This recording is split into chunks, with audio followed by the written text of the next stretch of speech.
Well, let me reintroduce Fred Silva, who's going to talk about the California Forward strategy for reforming government.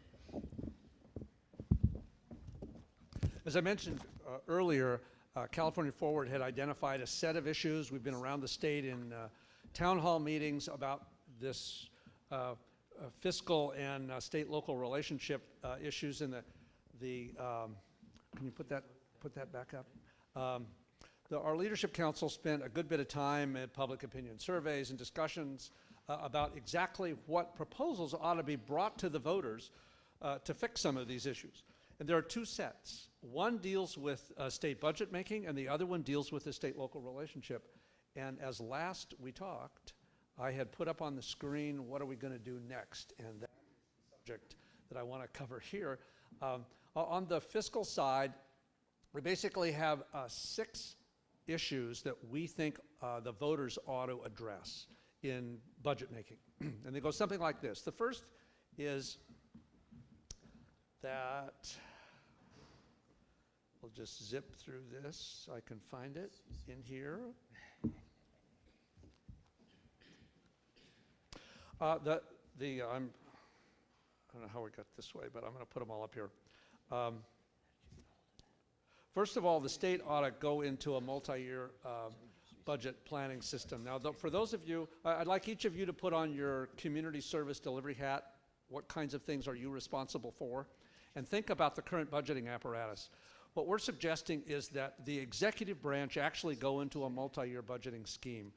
We learned a lot from the state of Washington and some other states that have gone to multi-year budgeting, not the old biennium budget that California used to do, but rather the executive branch would have a 5-year fiscal forecast and a program forecast, the first 2 years of which they would propose for funding. So let's take the current example of the 10-11 budget. The governor would come in with a spending plan for 10-11 and 11-12. Now, 11-12 is a little awkward because a year from now it'll be 2011, and who's in the governor's office in 2011? Somebody different. So this point is a little awkward at the moment. But the idea is to have a 2-year spending plan. So if we're talking about education or health and human services, the idea would be to force the administration to look at what the statutory obligations are for those programs and what their expectation is with respect to outcomes June 30, 2012, right? 10, 11, and 11, 12. Now, these appropriations would be made in 2 parts. There'd be the 10-11 appropriation and the 11-12 appropriation. So we're suggesting to change this annual, you get what you got in the prior year plus growth, into a multi-year planning process. We also think that it ought to be embedded with a performance budgeting system, which again, other states have used successfully. And the whole idea is to take a program and develop program metrics to measure outcome. And so rather than just measuring inputs, how much money you're going to put into it over the prior year, but actually identify what you expect out of the program and what the resources would be required in order to produce that outcome. So you're forcing the legislature, first you're forcing the executive branch to talk about outcomes, and then you're forcing the legislature to talk about that as well. So the forum that you would confront, rather than asking for 5% more, is what's needed in order to advance a particular program objective. And so what we want to do is convert the existing system into more of a performance-based budgeting system. Now, the third piece of that, which is important and connected to it, is performance review. We're suggesting that in the Constitution, the legislature have a duty for performance evaluation and performance review. The discussion came up earlier about the state of Texas. We're suggesting that the legislature have an oversight obligation that, depending on the program, that every program have an evaluation in terms of its outcomes and its performance standards, and that those programs be reviewed at least every decade.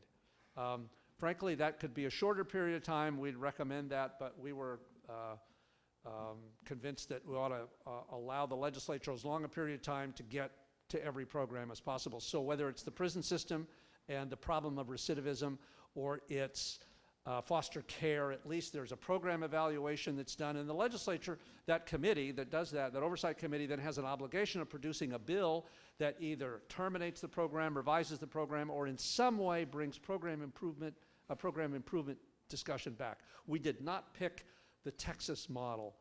Frankly, the Texas model, I looked at that and discovered, my own evaluation was, it's a political system to hang a department director that the committee didn't like, because it had nothing to do with performance. It had to do with whether or not the committee thought the department head was doing a good job, and if they didn't, they fired the department head, took the program and transferred it to somebody else. And I thought, you know, this ought to be about program evaluation, and if in fact it's about the evaluation of the people doing it, that's okay, but it ought to focus on program evaluation. The fourth item is we're suggesting that one-time revenue, spikes in revenue, be transferred into accounts for one-time purposes. So remember those big tall columns that you saw there earlier? We think that when you get one-time revenue, you ought not to put it in the spending base. The one exception for that, for those of you interested in K-14 finance, is the Prop 98 guarantee is still going to take that portion that is attributable to the guarantee from one-time revenue and put it in the Prop 98 base. What we were not, frankly, willing to do was to make the mistake that earlier proposals have done, which is to turn one-time money into allocations to education and not put them in the Prop 98 base. And many of you who understand the politics of school finance will understand why we did not do that. The next one is a pay-as-you-go requirement that new major programs ought to be financed and have some method for financing. My favorite example is the proposal that was made to put algebra in the middle schools. Y'all remember that?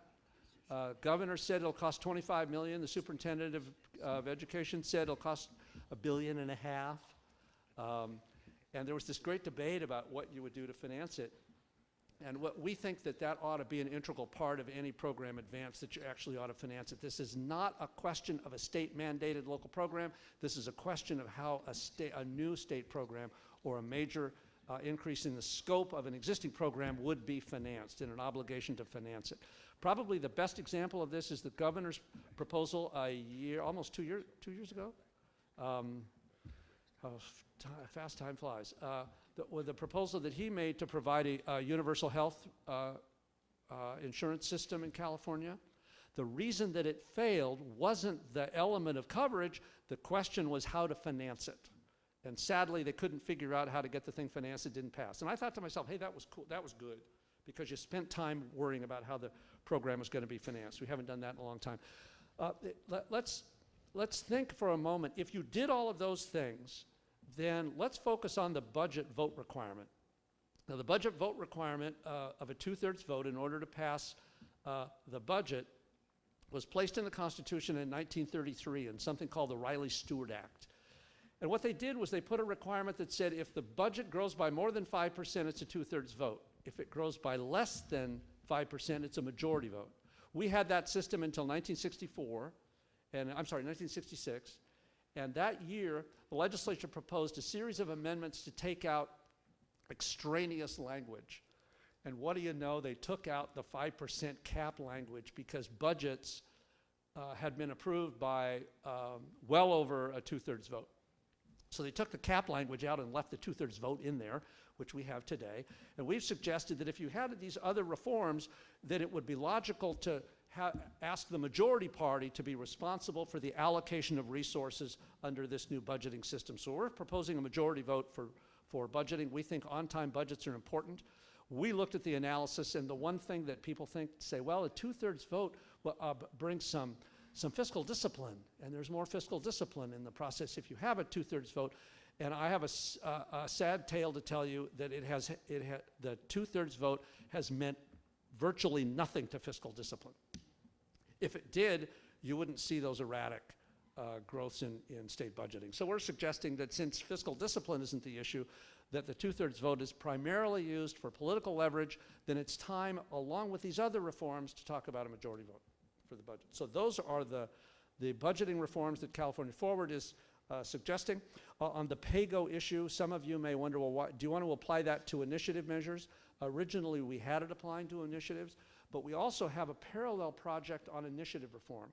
And we discovered trying to lead with the pay-as-you-go for initiative measures complicated the discussion we're going to have this next year on initiatives. So you're going to see some form of a pay-go discussion in the initiative process. You just don't see it in this proposal.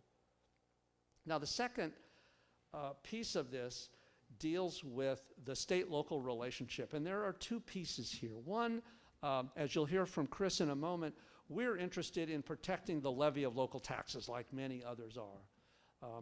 The second is that we think it's important to move into a new area, if you will, of collaborative decision-making. And we think it would be important to add a resource to those cities, counties, and schools that actually have collaborative services that they're interested in. One of the things we learned in our discussion statewide was that people thought, well, we ought to do more collaborative services, but we have a set of funds in social services and we can't use it for any other purpose other than the purpose described in statute. So we've suggested a constitutional grant of authority for collaborative services among cities, counties, and schools, and that you be authorized to levy up to a cent of the sales tax for those services with a majority vote. So rather than, and this is on the question of the vote requirement on local taxes, rather than going over to Proposition 218 that defines how those vote requirements are set, rather than trying to charge against that, which many have tried and failed, we thought, why not set up a parallel system that allows a majority vote for local taxes for collaborative services? Now, we've been around the state chatting with folks about this. I would encourage you, if you'd like to get into a dialogue with us about that, we'd be glad to do that. The folks in Marin, the folks in San Mateo County, and Ayolo County are all very interested in how this thing would work. Particularly those places, and Marin was a good example, where they want to have a common library system between the schools and the cities and the counties. Now, in Napa, we have this joint program with the cities and Solano, which would be another parallel. But there's an interest in collaborative services where you could actually finance it, because when we've talked about people interested in those services between kids and health, and other municipal obligations, it's always about revenue. Well, we don't have the money to do it because our money comes in these little silos at a program level, particularly in education and particularly in county health services. Why not have a legal vessel, if you will, for collaborative decision-making? So those are our proposals with respect to local government. So the long and the short of it is, we hope that you will see that on the November ballot. We're active in this. Those of you who would like to also be active with us, I have some folks that I can send you to be active in this. So we hope you'll be interested in participating. And I think that's it. Thank you, Fred. And one thing that we can thank California Forward for was the passage of Proposition 11, which was really the first step in reforming government that's already been done. So they have a track record of being able to advance governance initiatives. And for those that don't remember, Proposition 11 is the reform that took away the gerrymandering capability of legislators and returned redistricting over to the people, which was important because it happens right after the census that's going on now.